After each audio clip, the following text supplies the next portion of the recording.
Father in heaven, we come to you this morning, thanking you for the rest we had last night. 父上帝，我们今天早上来到你的面前，感谢您给我们昨晚的休息。And asking you that this morning as we study that you'd give us clarity and understanding. 今天早上我们来到研究的时候，求你给我们智慧去明白。In Jesus' name we pray. 祷告奉主耶稣名求。Amen. Okay. Yesterday, in the last two sessions, we looked at the dilemma of manhood in the world and in the church. 昨天这两场呢，我们就讲到了这个男人他的进退两难的处境，在教会也好，在社会也好。Then we looked at the definition according to God in the Scripture of the characteristics of a true man of God. 然后我们看到呢，上帝对一个男人下了什么样的定义，就是在圣经里面，特别是约伯记。So this was more framework. It's more like a big idea. 所以这是一个比较大的框架。This morning we're going to look at the person of a man and what makes a man have different dimensions. 所以今天要仔细看这个男人，他的个人是怎么样的，他的各方各面、各种层面。And again, this is kind of really skimming the surface of these topics, but I just want to introduce you to these ideas, and then if we get time at the end, we'll come back and fill in more detail. 这个我们只是大概的讲它的表面的讲，不过呢，如果有时间再回来进一步。At the end of the session, you'll all get some, I'll call it a workbook, but it's basically a whole lots of exercises in blank piece of paper. OK 在这个结束的时候，我们将会拿到一本的这个练习簿。And I will refer to some of these from this point on, and this will be for your way to sort of remember the ideas that we've talked about. OK， 这工具呢，也可以帮助我们记得我们所谈的、所听的东西。So, for example, the very first one is what we talked about yesterday, the definition, right? 例子就是第一面呢，就是昨天谈到这个男人的6个特征。So I'll give you this at the end of the session because if I give it to you now, you'll spend all your time looking at it. 所以我等一下结束的时候才发给大家，因为如果先发的话呢，你们就会忙着看。Is that all right? Ready to go? Okay. Alright, one more thing before we start. So, if you are interested in continually studying this topic and in thinking and learning and different aspects of manhood, I have a website that you can check. 如果你们要进一步了解这个课题，就是关于男人和他各方各面的话呢，就我有一个网站，大家可以上网查询的。Where we post, my wife and I, we post different articles on different things like Christian relationships, manhood. My wife does woman things and children things and health things. So we do a lot of articles and things. So we have a website where you can go and you can look at more things regarding manhood. 所以他跟太太呢就有写了一些文章，有关男人、女人或者感情关系等等的，在网上他的blog上面，大家可以上去看看。But the other thing you can do is every time I do one of these sessions, I create a mail group, an email group, where you sign up to it, and then I send out like articles and little devotional thoughts and things that go in more detail than what we can talk about here in this short period of time we have.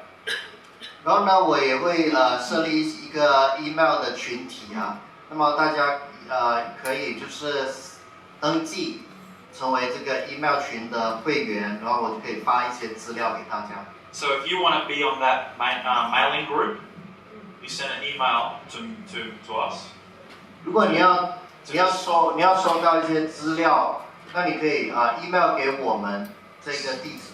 So if you send an email to manhood@aletheia.press, that's the email address. 对，这个就是他的 email 邮箱地址。Then I will have you in a group when every time I send out updates on this topic, you will get it automatically. 然后有什么更新的话，资料的话，我就会发给大家。And for this session we're doing here at AOY, if you go to aletheia.press/manhood-2016, if that QR code is that address, if you go there, you will have all the PowerPoints for what I'm showing here. It's not up yet, but that's the address it will be at. Because I don't want to give it to you before I show you. 那这个就是它的那个密码 QR code 的微信的密码，然后所有的幻灯片呢都会在上面。Because we can't cover everything as I've already told you, but we're trying to give you big picture. Sign up to this, and then you'll get like weekly, monthly updates on different areas of manhood that you can study and share with people you know.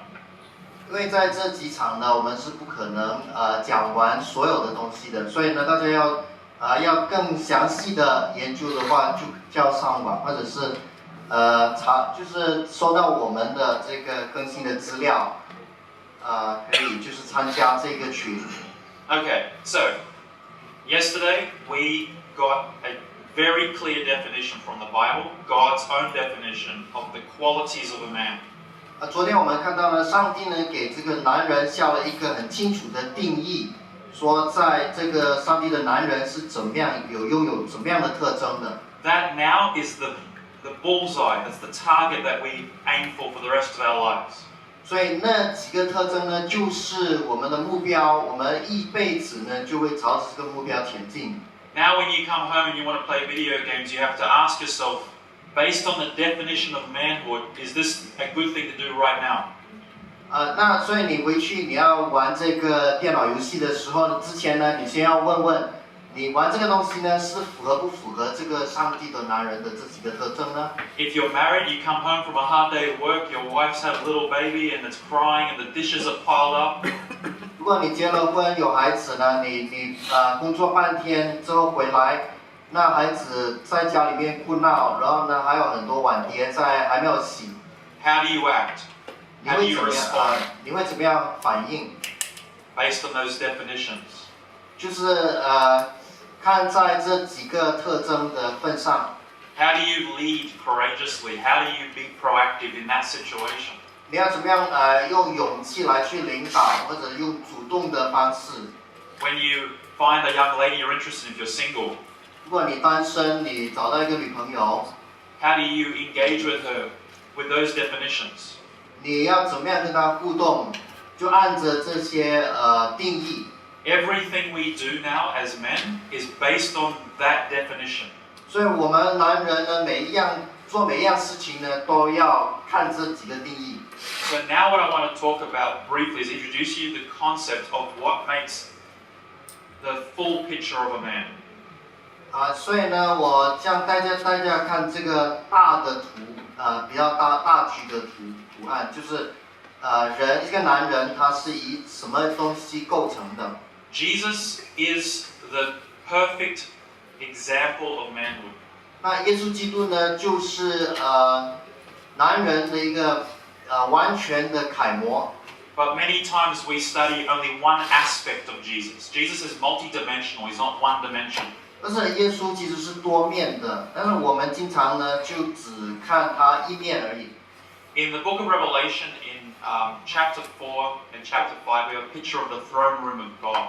在启示录第4章和第5章，我们看到一个画面，就是上帝的宝座。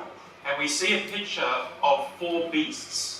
那在上帝的宝座前呢，有4个兽。Other translations say 4 living creatures. 其他的这个可能圣经版本呢，就说4个活物。Have you heard of this?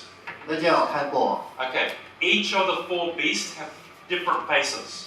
那这个4个活物呢，每一个都有不同的脸。There's a lion. 有一个像这狮子的脸。There's a man. 一个有人的脸。There's an ox or a cow. 一个有公牛的脸。And there's an eagle. 另外一个有老鹰的脸。Have you ever looked into or studied what these 4 things are?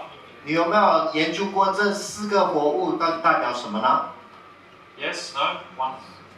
Anybody other than you? 2. Okay. Very quickly, I will just summarize what this means, and you can look at it, maybe ask your pastors or someone to study with you. 所以很快的，我们将概述一下这个是什么意思。The 4 beasts represent the 4 faces of Jesus Christ. 那4个活物呢，就是代表耶稣的4张脸。And when we say faces, we really mean dimensions, like the 4 dimensions of Jesus. OK， 其实不是脸啊，就是说它的层面啊，耶稣有4个层面。The face of the lion represents Jesus as a king. 啊，那个狮子的脸是代表耶稣做王。The face of the man represents Jesus as the Son of Man, human. 那这个人的脸呢，代表耶稣是人子，他是已经降世为人。And the cow or the ox represents Jesus as the servant or the sacrifice. 那这个牛公牛呢，就代表耶稣呢，就是那个仆人，或者他把他自己献上为祭。And the eagle represents Jesus as God. 然后老鹰就是代表神性，他耶稣有神性。So briefly, we have the kingness of Jesus, we have the humanity of Jesus, we have the sacrifice of Jesus, and the divinity of Jesus. 所以我们有看到呢，耶稣这4张脸4个层面，就是他做王，然后他又是人子，又是神子，然后又把自己牺牲。And it's very interesting because in the life of Jesus, we're given 4 gospel accounts. 因为呢，这很有趣，就是我们有4个福音书来记载耶稣的生平。And each one of those gospels has a major theme of the life of Jesus. 那4个福音书呢，各有一个不同的主题来描述耶稣的生平。Primarily, the Gospel of Matthew is the kingship of Jesus. 马太福音呢，主要就是提到耶稣的作王，他的王的风范。That's the lion. 那个就是狮子。Then you have Mark, which is mainly the servant of Jesus or the sacrifice of Jesus, and that's the cow. 马可福音呢，就着重耶稣的仆人，他的服侍，他就是以公牛代表。Then you have the Gospel of Luke, which is primarily the humanness of Jesus. Humanness, that's not even a word, but the humanity of Jesus. 路加福音呢，就经常说耶稣是人子，所以他就注重耶稣是人性这一方面。And the Gospel of John is the divinity of Jesus, the eagle. 约翰福音呢，就是着重耶稣的神性，所以就以老鹰来代表。So it's very fascinating that when Jesus comes to this earth and becomes the perfect example of manhood, it's 4 different faces to display that completeness. 所以很有趣的，耶稣呢来到这个世界上呢，成为一个人呢，他其实有4面的，他的人性是有4个层面，他代表一个完美的男人所应有的4个层面。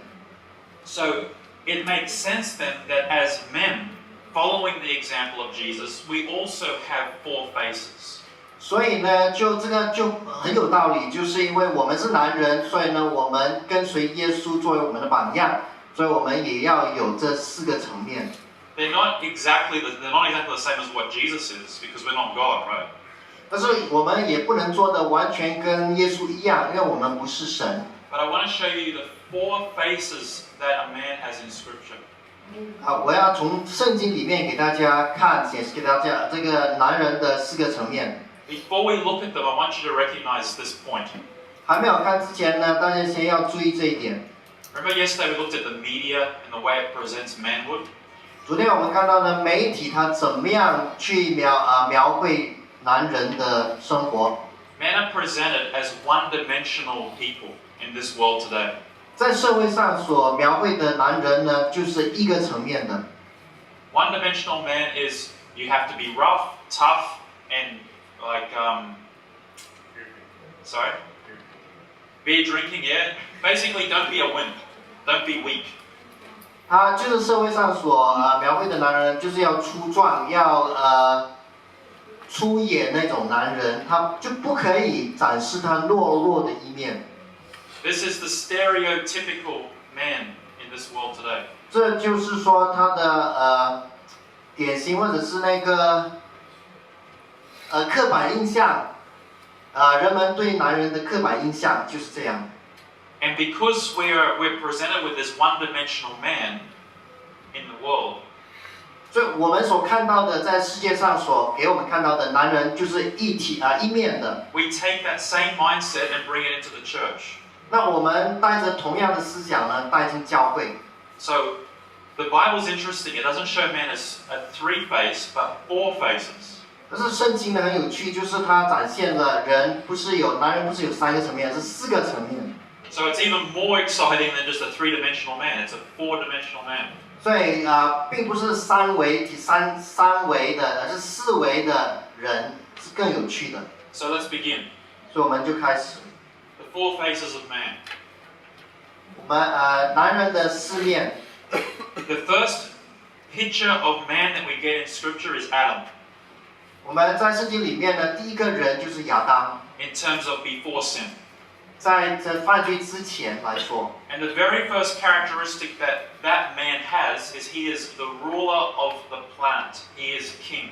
所以这个男人呢，所富有的第一个特征就是他是做王的，他管理全球。So God places within the very framework of manhood the identity of a king. 所以呢，上帝把这个王的身份呢放进这个做一个男人的框架当中。Now, what is a king? What is his role? 那一个王他的角色是什么呢？ He rules, right? He 统治 leads. 对吗？他统治、管理领导。Now, the problem is that when we say that as men, what we're really thinking of is something that not the Bible's presenting. 当我们想这个做王或者领导的话，的时候呢，我们没有想按照圣经的标准做王的那个风范。We have a picture with Adam as being given rulership or dominion over earth. 我们看到呢，圣经说，亚当呢被赋予管理全球的权利。That's in chapter 1. 那是第一章。And then in chapter 2, we see him working as a king. 第二章呢，我们就看到他就以王的身份行事为人。And guess what he's doing? 他怎么做？ Do you know? Chapter 2. 第二章， Sorry. He names the animals. Yes, that's part of his role as king. 他给所有的动物命名，那也就是他作为王的其中一个角色。God said, as king, as king with dominion, this is what you're going to do. 就是有管理权统治权。You're going to dress and keep the garden or the dominion. 上帝给他这个伊甸园去管理。When we think of king today, we think of someone that sits on a great big throne, does nothing except command. 我们今天想到的王，就是坐在一个大宝座上面呢，什么都不做，就只会发号施令。But the Bible definition of kingship was one that had total responsibility. 但是圣经对这个王的定义呢，就是他有负上全责。But was actively involved in the dressing and keeping of the garden. 而且就是呢，主动活跃的在管理这个伊甸园。So the biblical concept of king, being a king as a man, is not about the command of power. 所以呢，圣经里面的做王的概念呢，不是你的权力有多大，你发号施令。It's about total responsibility. 而是负起全部的责任。Who would have trained up the vines to go around the trees, as the Spirit of Prophecy says? Who did that? 在苑之灵说到这些葡萄藤呢，是谁呢？训练这些葡萄藤，让它爬有一个图案的方式。Did Adam go, hey, my servant, go do that? 亚当有没有叫他的另外一个人，他的仆人去做？ No, it was Adam himself that did it. 没有，因为他是亲手做的。So being the king as a man means you have total responsibility. 所以一个男人，他身为王呢，他有全部的责任。Now that may translate into some cases where you are exercising commands to your children, to colleagues, or to whatever, even to your wife in some respects. That may translate to that. 也许呢，这个权力统治权呢，有时候呢会就是在我们家里面呢，我们可以命令我们的孩子要做些什么，或者吩咐我们太太。That's not the total concept of being a king in Scripture. 但是呢，这不是圣经里面全部的王的一个概念。A king is someone that has the total acceptance of responsibility for the dominion of which he's been given. 所以一个王呢，就是要对他所接受的这个他所管理的范围，要接受他全部的责任。So in your sphere of influence as a man, 在我们的影响的范围之内，作为一个男人， God places total responsibility on you for that influence. 上帝呢把全部的责任都放在你身上，来对你的影响负责。Who ate the fruit? 谁吃了禁果？ The woman. 女人。 Do you think God knew that? 上帝知道吗？ Who gave the fruit to the man? 这是谁把禁果交 The 给 woman, 男 right? 人？就 Do 是 you 女 think God 人，对 knew 吗？ that? 上帝不知道吗？ Right. When God comes down, 当上帝下来， who does he start talking to? 他一开始跟谁说话？ Now, do you think God is silly? 你知道你以为上帝很笨吗？ God came down and dealt with Adam because it was Adam's responsibility. 上帝来到亚当面前问他，因为呢他是亚当的责任， He was the king. 他是王。 It doesn't matter who did what. He was the king. He was responsible for that territory. 所以不管谁做了什么，但是因为亚当是王呢，他是对他所有的那个范围负责的。 Now, this is the difference between a boy and a man. 所以这个就是跟一个男孩跟一个男人的差别。 Boy doesn't have that responsibility, doesn't have that dominion of territory. 那个男孩呢，他没有这个责任，因为他不需要负责他的这个范围。 The man does. 但是这个男人是有责任的。 So you might be 40 years old, 你可能40岁， but if you don't accept the responsibility of the territory that God's given you, you're a boy. 但是如果你不接受呢上帝所给你的那个范围的话呢，你还是一个男孩。 Boys don't want responsibility. 男孩呢就是不要负责任。 And when God says, hey, Adam, what happened? 当上帝说亚当他发生什么事？ Adam wasn't a man, he was a boy. 亚当那时候呢，他不是男人，而是一个男孩。 Whereas Job, he was the man. 但是约伯却不同，他是一个男人。 So the first dimension, or first face of man, is the kingly, which is the dominion and responsibility.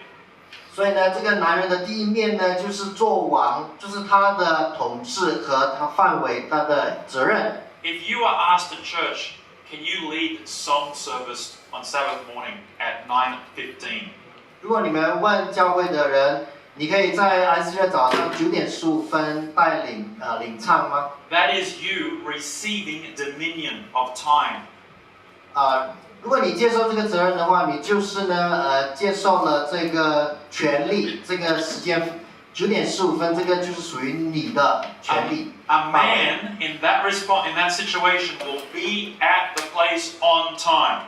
所以这个负责任的男人呢，到那个9:15，他就会到那个地点。 A man will go, I've got responsibility, so tonight on Friday night, let me go to bed early so I can wake up early to be there on time. 所以他就会负责任，他就会晚上就早点睡觉，然后早上早点起来，9:15就赶到那个地方。 A boy will go, oh, I'm having a good time on Friday night after care group, I'm talking, chatting, time's getting, oh, it's okay, no problem, I stay up late. 所以男孩就没有就不负责任嘛，他们星期五晚上呢可以就是很迟才睡，做很多东西，然后他没有想， Then he wakes up at 9 o'clock. 然后呢早上9点才起来， He goes on WhatsApp, 就看 WhatsApp， find someone to fill in for me because I'm going to be late. 就找谁能够帮他就是帮他领唱，因为他已经迟到， That's what Adam did. 所以亚当就是这样子的， Find someone else to blame. 就是找别人来怪， Pass off responsibility. 把责任呢推给别人。 The first phase is king, which is this is my dominion, this is my territory, I'm accepting responsibility. 所以做王的第一个面呢，就是说这是我的范围嘛，这是我的领土，所以呢我要负责。 If you're married, you've got a wife, you come home, that house is your dominion. 所以如果你结了婚有太太，那你回到家呢，家里就是你的范围，你的权利的范围。 If your wife couldn't get the dishes done because of some problem, you step in, you accept responsibility, you deal with it. 如果太太呢，她没有办法完成她的家务的话，你就要介入去帮忙她，因为这是你应该负责的。 It might be your wife's responsibility, but if she can't do it, it comes back to you. 就是本来是你太太的责任，但是她做不到，所以呢，你必须要负这个责任。Either it's your territory or it's not. 所以是你的范围或者不是。Either you're the king or you're not. 你是王或者不是，就这么简单。 You can't be a king only when you want to be king. 你不能说你要做王的时候才做，这时候不想做就不做，就不可以。And until you go, you know what? That's it. I'm king now. This is my dominion, my territory. Let me take charge of it. 所以你要说呢，这是我的领土，我是王，所以呢，我要负责任。Until you do that, you're still a boy. 所以你如果做不到这一点呢，你就还是一个男孩。You might have hairy legs and growing a beard, but you're still a boy. 可能已经长满胡子，但是呢，你还是男孩。So, the first phase, king. 所以呢，第一面呢就是做王。I've showed you a little bit about what it means in the right sense. 所以我就是已经给大家看到呢，这个做王的正确的意义是什么。With every one of these faces or dimensions, there is a good. You want to say that first? There's a good and then there's bad on either side. OK， 当我们谈到每一个层面的时候呢，我们会介绍它好的一面和坏的一面，两方面都会谈到。I want to show you an illustration real quick. Okay, 举一个例子。 Stand side by side. Okay, so here, lucky you. You are the perfect man as a king. 中间呢，就是代表他完全的人，他是做王的。He accepts total responsibility for the dominion being given him. 他接受了全部的责任，就是他上帝所给他的这个范围。If anything is got problems in his dominion, he steps in, he does it, he fixes the problem. 如果在他范围之内出现什么问题呢，他就马上就会着手处理。Now, if you take that too far over this way, 如果我们走到这一边这个极端的话， you become a dictator. 他就变成这个独裁者，就是好像暴君。Dictator is a king that commands everything but does nothing. 暴君呢，就是说发号施令，什么都不做。This is the typical man. 但是这个是典型的啦，典型的男人就是这样子的暴君的。Where's my dinner? 我的晚餐在哪里？ Why is the house a mess? 为什么房子这么脏？ Why are we late? Where are the kids? 为什么迟到？孩子呢？ But does nothing to take care of the dominion. 但是他什么都不做去管理他的这个权利。The dictator. 这暴君。You go too far from here, you're bad. 所以我们向左边极端的话，就会变成这个坏。You're no longer a biblical man. 一个坏的王，所以就不符合圣经的男人。But if you go this way, 但是当我们向右走到另外一个极端的话， no responsibility, 没有责任， no accountability, 没有问责， nothing really matters anyway. 没有什么重要。I don't feel like taking responsibility. 我觉得我不想负责任。You become a follower, a weak person. 所以只会跟随、跟从别人，就变成很懦弱。You become a person that just compromises everything. 所以变成凡事都妥协。This is the person. Hey, can you lead worship at 9:15? 这就是我问他你9:15可以领唱吗？ Yeah, I'll do it. 他说可以啊，可以，没问题。Doesn't show up. 但是到时候却没有来。Doesn't recognize he has a dominion. 所以他不承认，他认不出来他有这样子的一个权利。In today's world, this is like the rich prince. 所以今天的世界呢，它就好像一个很有钱的王子。I see on the TV that in I don't know, Saudi Arabia somewhere, there's really rich princes from oil. OK 在新闻里面有一个叫沙特阿拉伯，他的公主，很有钱的公主。They have no dominion because their father is king. 他们呢都没有什么责任感嘛，因为他的父亲是王。And so they do nothing. They spend all their money on ladies and cars and do nothing with their life. They're useless. 所以他们没有用就是把钱花在花天酒地就对了。所以 So with the first phase of king, you have to be biblical. 所以呢第一面呢就是我们要王的一面呢，我们要按照圣经。 Too far one way, it's bad. 如果是太极端，左边就不好， Too far the other way, bad as well. 右边的极端也不好。 Does that make sense so far? 所以大家可以明白吗？ Okay, guys, you sit down. So let's, again, I'm doing this as fast as I can, alright, because I've got to get through this in our session. 所以我们要尽快赶时间。 The second face of a man is a warrior. 一个男人第二面呢，就是勇士。 Now, these first two faces are the practical faces. This is the hands and the head. The head is the king. He knows what to do. He can see. The hands is the fighter, the warrior. 所以这两面呢，就是比较实际的。第一呢，就是说用你的头脑嘛，用脑。然后第二呢，勇士就是用手的，用手做。 Now, the warrior, he has one purpose in life. 勇士呢，他生命中有一个目的。 The king had one purpose, and that was to have total accountability for his dominion. 做皇帝他的目的呢，就是为他的领土 The 负责。 warrior has one purpose in life. 那勇士有一个目的， What do you think it is? 是什么目的呢？ To fight. 就是打仗， To fight for others. 为别人打仗。 A warrior never fights for himself. 勇士呢，从来不为自己打仗的。 You look at every civilization where they have their warriors. 你看每一个文明，他们都有自己的勇士。 If you look at English culture, you have the knights of the round table. 英国的话，你们就有这个什么爵士之类的。 The knights fought for the king and for the kingdom, not for themselves. 这些贵族这些勇士呢，他们不为自己打仗，但是为国家、为国王。 You look at the Japanese history, the samurai. 我们看日本的历史也是这样。 They didn't fight for themselves, they fought for the honor of the state. 日本的勇士呢，他们也是为了国家而打仗的。 Even if you look at modern society with soldiers and special forces. 我们看今天的社会也是一样，我们有什么士兵军队。 They don't go and fight for themselves, they're fighting for their countries. 他们都不是为他们自己征战啊，都是为国家征战的。 The second face of a biblical man is he is a warrior for others. 那圣经的男人呢，第二面就是他是为别人而做勇士。 And this itself has many dimensions. 这 What 本 we're fighting. 勇士本身也是多面性的。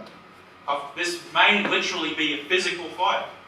他这个打仗呢，可以说一方面就是真的肉体上的打 You 仗。 may literally have to physically defend your family or your loved ones or the homeless children or whatever. You may physically have to get involved in, I'm not saying literally like swords and stuff, but a physical fight. You may have to actually stand up, raise your voice and say, no, not on my watch. 有时候可能就是需要我们用身体的行为来去保护我们的家人，或者是那个无家可归的人，收留他还是怎么样？你要就是，反正你要站出来，你说这样可以，这样不可以。 But the scripture is full of spiritual fighting. 但是如果在圣经里面，就是提到很多属灵的战争。 For example, 举个例子， if you're a king and you have a dominion around you, 如果你是一个国王，你的范围， if you see that people in that dominion, whether it's your child, your wife, your friend, your father, your mother, your brother, your sister, whoever it is who's in your influence, 那在你的影响范围之内的人，你的家人、最亲密的人， if you see them struggling, being oppressed, being fought against, whether it's spiritual or physical, 当你看到了他们被迫害的时候，或者灵性上也好，或者是身体上被迫害， the warrior in you should kick into gear and say, I'm going to fight that cause. 那你作为勇士呢，你就会启动你的勇士的那个模式来为他征战。 I'll give you a quick example. 举一个例子， I have family who are not Christian. 我有一些家人、亲戚不是基督徒， But you know what? That family is in my dominion. 这个家人呢，就是在我的范围里、权力范围里面。 Do you agree? 你赞同吗？ Yes or no? Yes. So now it's my job to fight for that person. 所以现在是我的责任呢，要为那个人争取。 So how am I going to fight for a person that doesn't even know God? 所以我要怎么样为一个不认识神的人来争取呢？ Sorry? Prayer? 祷告， What else? 还有什么？ What would you do? 你会怎么样做？ Okay, try to tell about God. 跟他分享上帝的信息。 Bring them to social activities to get connected to the church, yeah? 让他到教会参加活动。 Minister, identify the needs and minister. Look for the needs and see how you can connect and help and serve that person. 找出他的需要，然后呢，要就是满足他的需要。 See, right now you can start to think, wait, how can I win that person? How can I fight for that person? There's a whole lot of ideas there, right? 所以我们就开始想了，我要怎么样来赢取这个人？ Let me give you the most powerful secret I've ever discovered as a warrior. 所以我作为勇士呢，我发现了一个很有力的秘诀，这样分享给大家。 Jesus sent out 70 warriors 耶稣他派出70个勇士， to fight real spiritual and physical battles. 派他们出到外面去呢，是真正打仗，就是属灵和身体上的战争。 And those warriors were amazingly successful. 这些勇士呢，他们惊人的就是很成功回来。 When they came back to Jesus, 当他们回到耶稣身边， 2 warriors as a team came to Jesus and said, hey, we failed in one of our wars. 有2个勇士，他们是一组的，那他们来到耶稣身边，就说我们在其中一场战上面我们失败，我们输了。 And so Jesus says, let me have a look at the battle. 耶稣说：“我来看看你们是打怎么样的这场仗。” So Jesus looks at the situation. 所以耶稣就看这个情况， It was a man possessed of a devil. 原来是一个人呢被鬼附的， And his 2 warriors fought very hard to get rid of that devil. 然后这2个勇士呢，他们很努力呢要把这个魔鬼赶出去， But that devil was too strong for them. 但这个鬼呢太强了， And so they lost their battle. 所以他们呢还是认输。 But Jesus looked at the situation. He studied the plan. 耶稣看了这个情况，他看了这个策略， This is what Jesus said. 他说 He said, you used the wrong weapon. 他说你用错了武器， See, you used prayer. That was good. 你用祷告，那其实不错对，那其实是对的， That was the double barrel shotgun. 因为那好像2刃剑或者是说那个枪一样。 But for this one, we need the drone. 但是呢，要打这场仗，我们需要那个什么侦察机啊， We need some laser GPS guided missile. 我们需要一些用 GPS 导向的那个什么弹头。 And his warriors said, what's that weapon? We don't know about that one. 所以他的勇士就说是什么武器我们没有啊？ And Jesus said, it's fasting. 耶稣说呢，就是禁食。 He said, this kind of war can't be fought without prayer and fasting together. 耶稣说这种战争呢是如果不祷告和禁食呢是不能胜过的。 See, that fasting is amazing because the other person doesn't even know you're doing it. 这个禁食呢其实很奇妙，就是说人家看不出你在禁食。 It's like a sniper attack. 就好像这个 sniper 在高处射手高处射手那种隐形的射手。 So here's the point. You as a king need to recognize who's in your territory and who you need to defend and fight for. 所以你作为王呢，你要知道在你的范围之内呢，谁你需要保护的，谁你需要为他征战的。 And then you need to know which weapon to use for which battle. 你还要知道呢，需要用什么样的武器来打什么样的仗。 Maybe the weapon is, I'm going to be really nice to you. 有可能那个武器就是说我要对你好一点。 The Bible says if we're really nice to the people who are having problems with us, it's like throwing hot coals on their head. 圣经也说过呢，如果别人对我们不好，我们却对他好的话，就好像呢把这个烧炭呢放在他们头上一样。 Maybe we'll use the weapon of, hey, come play basketball with our church on Sunday. 也许我们的武器呢，就是邀请他在星期天来我们教会打篮球。 Maybe the weapon is, what's your need? Oh, you need your garden weeded? I'll come help you on Sunday. 也许呢，你的武器就是说你的这个我有花园呢，你来帮我除草。 There are so many weapons available to a king. 所以做王呢是有很多武器垂手可得。 And yet most of us as men 但是我们男人大部分怎么样？ We have no weapons. 我们都没有武器。 We want to be a king, but we aren't being trained as warriors. 我们要做王，但是呢，我们的训练呢，不是要当勇士。 Think of David for a second. 我们想想这个大卫， David was king. 大卫是王， Whole of Israel was his dominion. 整个以色列国都是在他范围之内。 And when the enemy started coming into his kingdom, 当敌人呢入侵他的国度， he didn't just say, hey, go deal with the enemy, people. 他没有叫他的人民去，你们去打仗。 He led his people into the battle as the warrior king. 而那个大卫王呢，是亲自亲身的带领军队去迎战敌人。 If you have children or a wife, 如果你有老婆孩子， you need to fight for them. 那你就需要为他们征战， You need to be praying and fasting for their souls. 你需要为他们祷告，然后寻求，要赢取他们的灵魂。 You need to fight for your father who's crazy and always giving you a hard time. Fight for him. 你也需要为你父亲征战，因为他好像疯了，给你很多麻烦。 So, the warrior, second phase. 所以第二面就是这个勇士的 Now, 战士的一面 the。same way the king biblically is in the center, 所以同样的呢，在圣经里面呢，王是在中间， there's two extremes that are bad as well for the warrior. 两边呢都是两个不好的极端。 You go too far this way, 你在另外这边左边的极端的 you're 话， no longer a warrior, 你就不再是战士， you're a destroyer. 你就变成这个毁灭者。 You use your strength, you use your words, you use your emotions to hurt people, to destroy things. 你用你的暴力、你的言语、你的情绪来去伤害别人、毁坏别人， And that's not a biblical man. 那不是圣经的男人。 But if you go too far the other way, 但是如果我们走到另一个极端， where you don't fight, 就是你根本不打， you sit back and let people get absolutely slaughtered in front of you.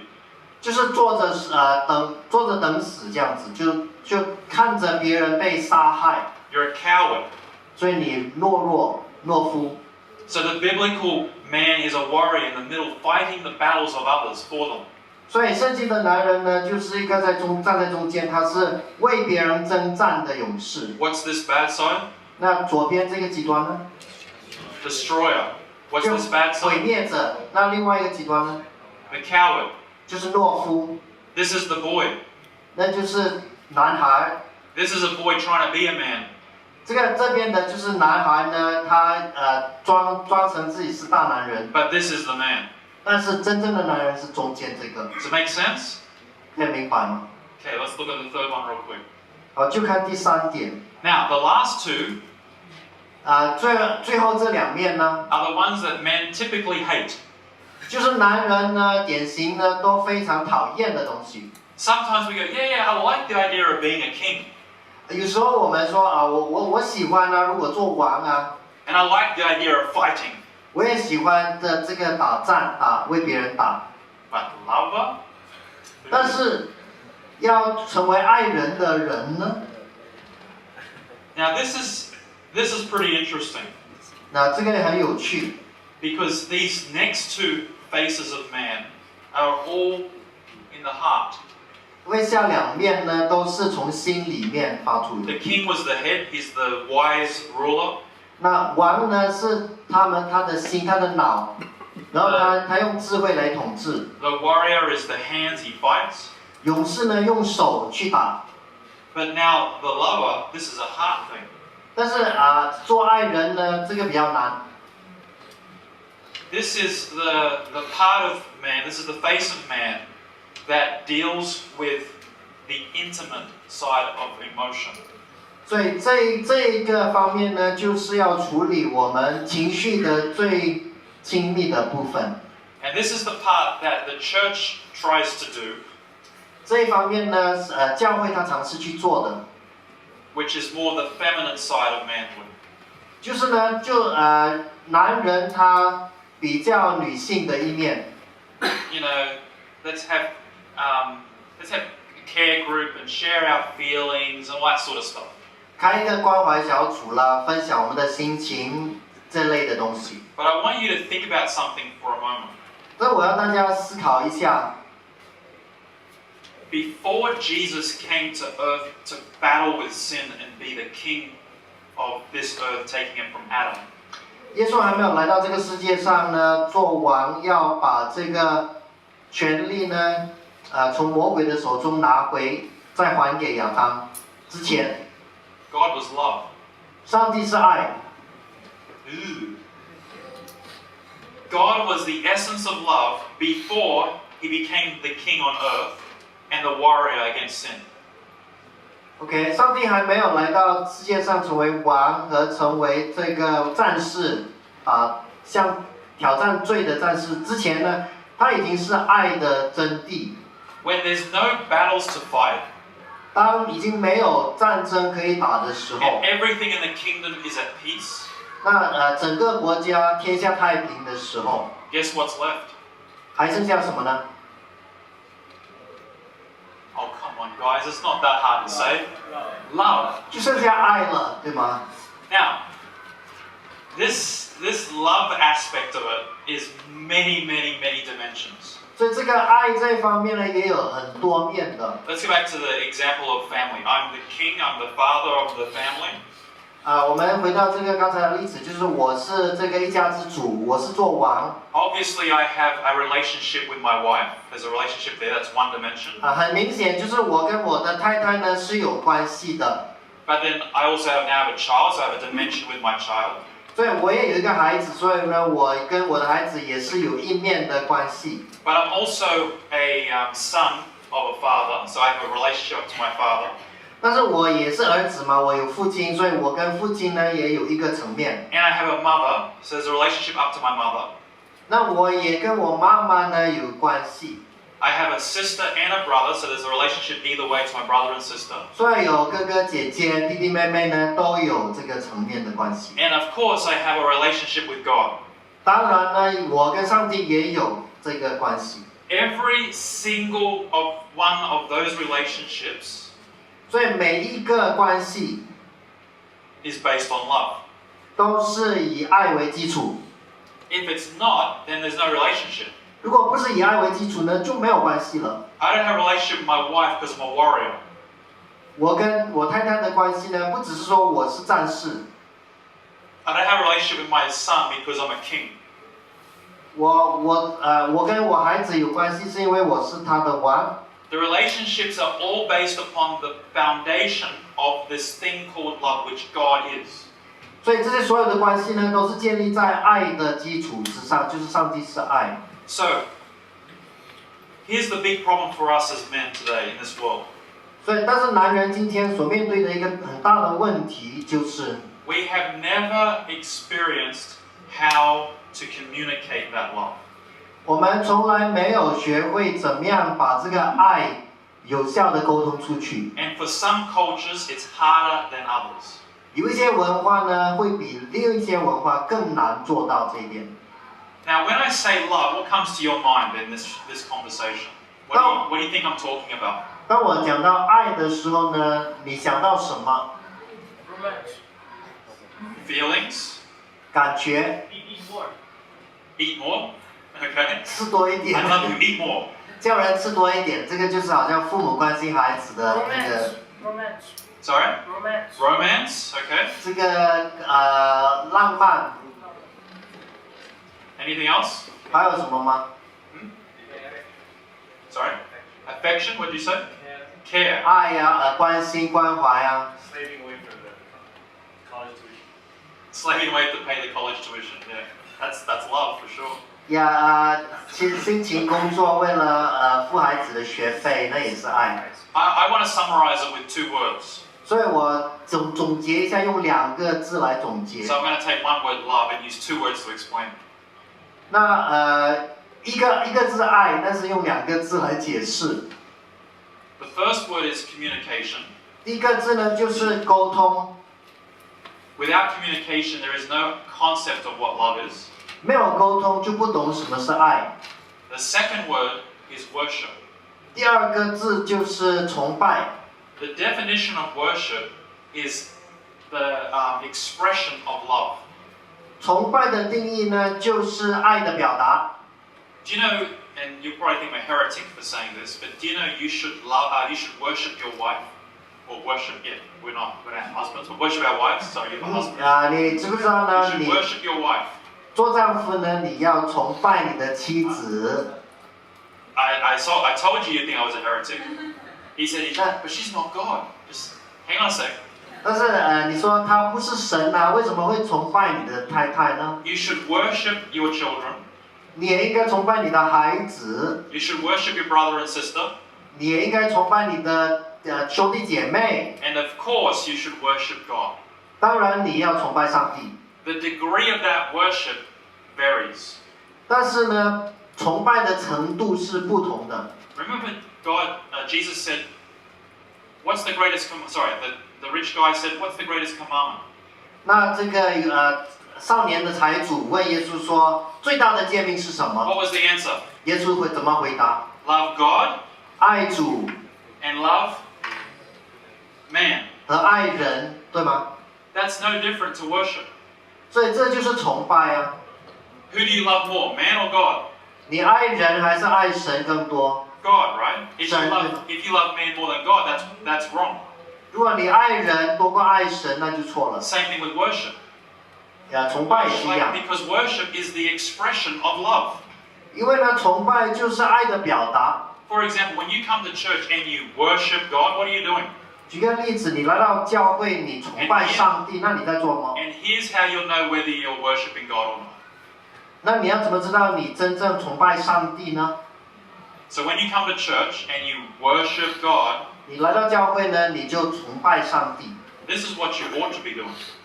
这就是你应当做的。 You ought to be expressing your love for God. 你应当呢，就是向上帝表达你的爱， And so we sing songs to God. 所以我们就为主唱歌。 How many of you have ever sung a song to a girl you liked? 有多少人有为一个女孩子你喜欢的女孩子唱过一首歌吗？ Have you ever had a girl you liked? 有没有女朋友？ Is she still you're still interested? Yeah, because you didn't sing. You sung? Alright, here's a man. 所以那时候有唱歌， This guy sung. Have you sung? 有没有唱过歌？ You need to learn to sing. 所以要学习。 Anyone else? Anyone else ever sung to her? Raise your hand. 还有没有人有唱过为女孩子唱过 And 歌 let me tell you something. Even if your singing is horrible, the girls love it. 那虽然你唱得很差，但是呢，女孩子还是很喜欢的。 Now, why do you think that works? 为什么会这样呢？ Because it's something coming from here out. 因为你是从心里面唱出来的。 When we come to church and we sing to God, we're supposed to be expressing our great love for God through song. 当我们来到教会唱歌给上帝，我们就是说要把我们的爱呢唱出来，传达给上帝。 I guarantee you, if you look at your church, look at the men in song service. 我保证，如果你看看你的领唱诗歌的时候，你看看在座的男人， This is what they'll be doing. 这就是我会做的。 Look at everyone else. 就会东张西望了，就是一边唱歌一边东张西 Mumbling 望， the words, 就是好像就是喃喃自语这样子唱 looking，everywhere else around. 然后走来走去。 That is not expressing your love for God. That is not worship. 这不是崇拜，不是表达你的爱， That is called ritual, routine, doing the same thing every week. 那变成一种仪式性的一种每一个礼拜都做的一种。 If you went to your wife or your girlfriend and started singing, yeah, you know, I kind of like you, you're a great girl, wonderful, can't wait to live with you forever. You think she's going to be impressed? 如果你来到你的女朋友面前，你这样子唱歌的话，就是低着头了，好像心不在焉的唱东张西望，那她会不会喜欢呢？ You didn't sing, did you?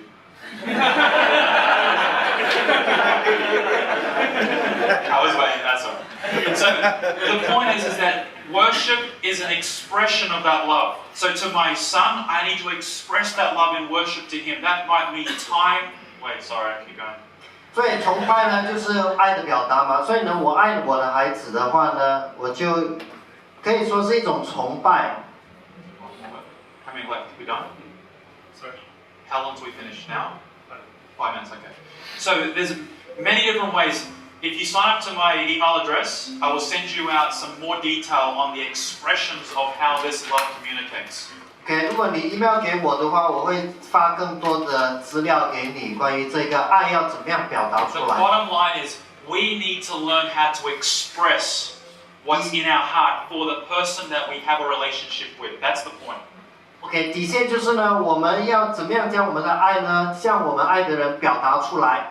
For example, David, before he fought any battle, he would play his harp. 举个例子呢，大卫王在他出去打仗之 And he 前 would 呢， express himself in words. 都会弹琴唱歌，他就会用歌词来去表达 When 他。 I first became a Christian, the book I hated the most in the Bible was Psalms. 当我刚刚成为基督徒的时候呢，我最讨厌诗篇。 I thought, what a wishy-washy book that is. 我觉得这本书好像很很太就是女性了。 I only want Revelation and Daniel and the prophecies because it's like fighting.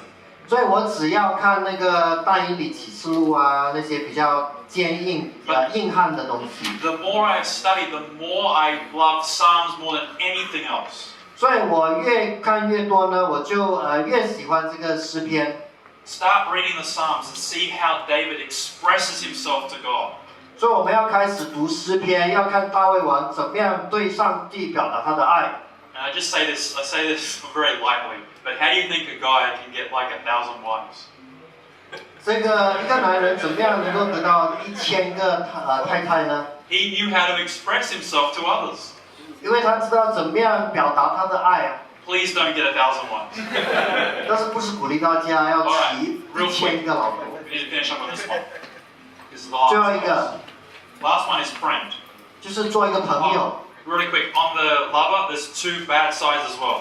刚才讲到的爱人呢，也有2个极端。The one bad side is that you get oversensitive. 一个极端呢，就是变成太敏感。 And that's a man that is constantly hurt because people looked at him the wrong way or feels sad because someone didn't say hello to him. 就是说很容易被伤害，感情很容易被伤害，很容易受伤的，就是人家对他不好或者没有踩他，他就会觉得受伤。 And the other side is one that says, I don't need that stuff. 另一个极端就是说我不需要这些东西， I don't need anybody. I just do things myself. 我谁都不需要，我只要自己做，自己一个人做就好。 And you become isolated from relationships. 所以你就变成孤立了，没有跟别人打交道。 But we'll try and touch on some of that a little bit later on. 那以后还会慢慢谈这个。 So the last face is friend. 所以最后一面呢，就是朋友的一面。 You need friends. 你需要朋友， At least one. 至少一个。 And if you don't have any friends, 如果你没有朋友， then pray for them. 就要为这个祷告。 I'm serious. If you don't have a close friend, get on your knees tonight and start praying until God brings you a friend. 我是认真的，如果你没有亲密的朋友的话，你要今天晚上就要跪下祈祷，求上帝给你一个这样的朋友。 When Jesus sent out his disciples out into the world, he sent them 2 by 2. 当耶稣呢差派他的门徒出去外面传道的时候，是2个出去的。 Look at David. He was a king. 我们看大卫，他是一个王， He was a warrior. 他也是勇士战士， He was a lover. 他也是一个爱人， And he had a very, very close friend, 他有一个很亲密的朋友， Jonathan. 就是约拿单。 Like he said, he's closer than a brother. 他说呢，约拿单呢比兄弟还要亲近。 And you don't believe any of that foolishness that they said that they were homosexual. They weren't. 也不要相信呢，人家说他们是同性恋的，其实他们不是。 We need as men friends that are men. 因为男人也需要有男人的朋友，男性的朋友。 And if you say, oh, but I've got lots of friends that are girls, 如果你说呢，我有很多朋友都是女性的话， that does not replace the friendship of a man. 女性呢就永远不能取代一个男性的友谊。 And remember the original problems we talked about yesterday, one of them was that we're loners. Men are normally loners. 昨天我们不是说呢，男人很常就是一个孤单的、寂寞的人。That's one of the dangers of not having the friends. We become loners and drifters. 所以如果没有朋友的话，就会孤单寂寞和变成漂泊无定。 But the other side is we become so dependent on friends that we can't do anything unless my friend's with me. 一个极端呢，就是说我如果没有朋友同在的话，我什么都做不了。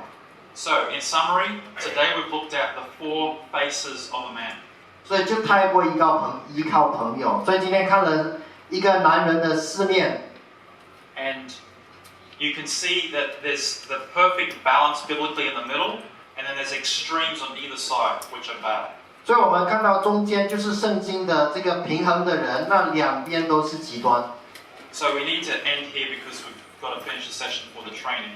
对，我们现在时间已经到了。 But I'll hand out these workbook things. Hey, you can have a look through it. We'll talk more about it in the next session. Sorry, just one question. How do these 4 relate back to the 4 faces? Sorry? So at the beginning you came up with 4 faces, but you're using different words now to describe the friend, the lover. They are the 4 faces. Yeah, so how does which one is which in relating back to the 4? Because you talked Oh, about... no. Okay, so what I said before is that Jesus, as the perfect man, has 4 faces in the way he displayed manhood, right? And so as men, we have 4 faces. They're not exactly the same. There's no correlation. Because Jesus is a different kind of thing to what we're doing, right? But in terms of us, sorry, you want to translate some of that? Yeah. 刚才说呢，耶稣有4面吗？但是人的4个面和耶稣的4个面呢是不能相等的，所以我们不能说这个狮子是代表人的什么，所以就不能这样子的说明。所以人的4面呢跟耶稣的4面是不一样，完全不一样的。So in terms of man, we're looking at the 4 faces that are displayed in the biblical men that we see in Scripture, as in David, as in Adam, and so on. 所以我们只看呢圣经里面的男性的人物，比如大卫王啊、亚当啊、约伯等等。But we'll summarize some of this in the next session tomorrow. 下一场我们明天将会总结一下。All right, so let's have a closing prayer, and we need to keep going to the next session. I 对， guess. 我们做一个闭会祷告。 Our Father in heaven, we thank you for the fact that you have made us as very complex beings. 在天上的父，感谢你，你创造我们呢是非常复杂的男人。 We thank you that you've given us these different responsibilities and roles. 也感谢你给我们这些不同的责任和角色。 And as we've just been looking at the big picture of these concepts, help us to start filling in the detail. 所以我们刚刚看到了这些概念的一个大局，我们要再进一步的知道它的细节。 Pray for each man here today that they would allow you to speak to them and show them how to apply some of these principles in their lives. 所以我为这在座的每一位男人祷告，希望他们能够把这些原则应用出来。 We ask in Jesus' name. 我们奉主耶稣名求。Amen.